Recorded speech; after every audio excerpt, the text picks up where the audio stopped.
مسیح کے غلام چینل میں آپ سب کو خوش آمدید۔ مسیح میں آپ سب کی سلامتی ہو۔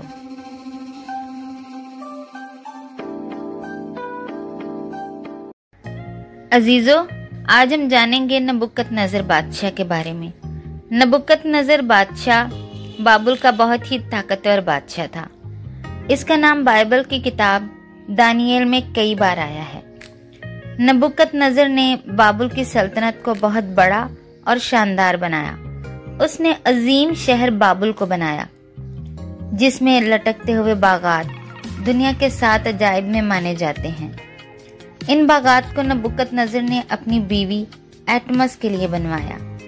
ایٹمس کا تعلق ایک ایسے علاقے سے تھا جہاں پہاڑ اور وادیاں تھیں، لیکن بابل ایک میدانی اور صحرائی علاقہ تھا، اس لیے اس نے اپنی بیوی کو خوش کرنے کے لیے ان باغات کو بنوایا۔